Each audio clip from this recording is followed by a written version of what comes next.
So I have 5 poems here. One of them, each of them is just a page, so I won't be up here long. I'm currently a student at the UW, and you have to submit 5 poems for a creative writing degree, so these are the poems that I'm planning on submitting.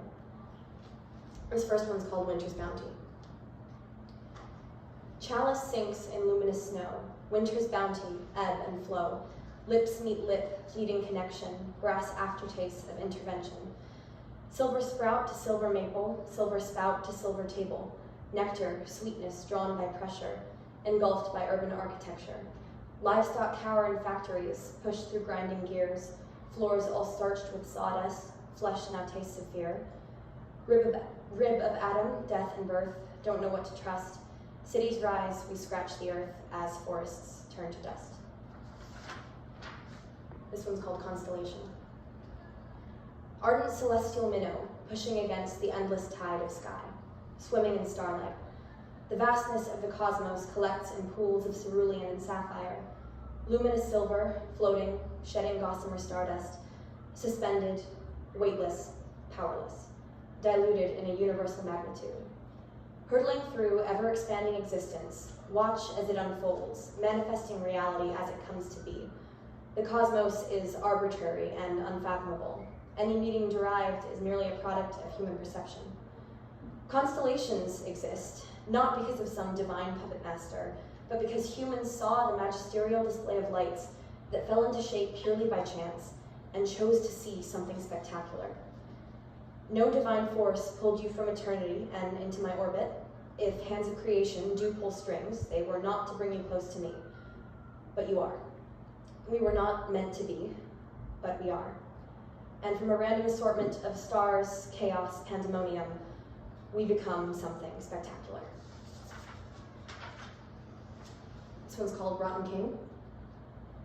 Through forest spirits dancing, each morrow soft and twilight, with dresses made of flower petals, vibrant shades of violet, private kinship, fairies, nymphs, and fae folk all that borrow, whose food tastes just like childhood and nectar free of sorrow. Wrists not nailed upon a cross, every loss forgotten, weapons now decor embossed, peace undeserved, ill-gotten. Over mushroom umbrellas and homes all caked in moss, shadows cast as I fly in on wings of albatross. This one's called Flash Paper.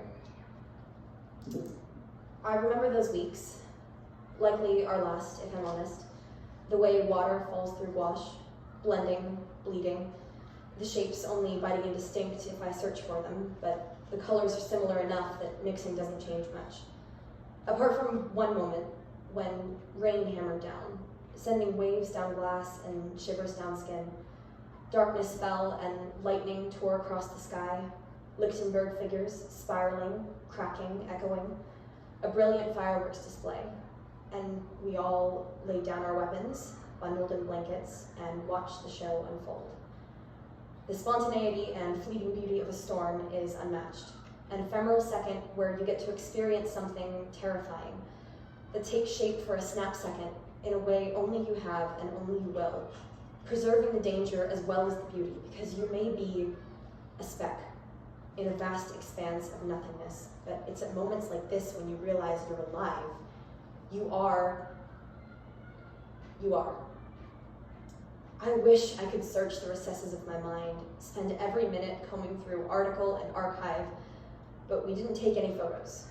I couldn't recreate it or relive it if I tried. Lightning strikes once. Like flash paper, it burns, and then it is not. That not stretches out into eternity, dwarfing our spectacle by comparison. You've already left me. You're already gone. I know this.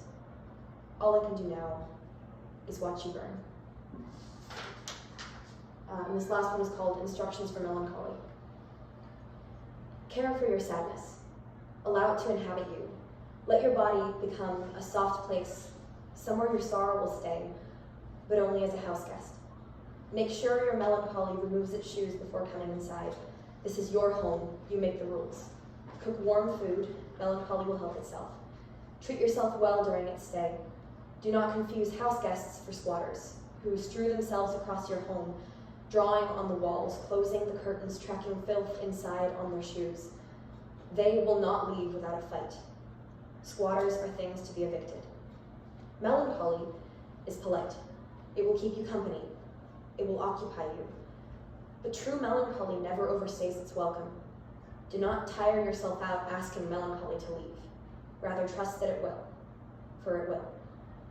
And if you treat it well, perhaps when it returns, it will come bearing gifts. Thank you.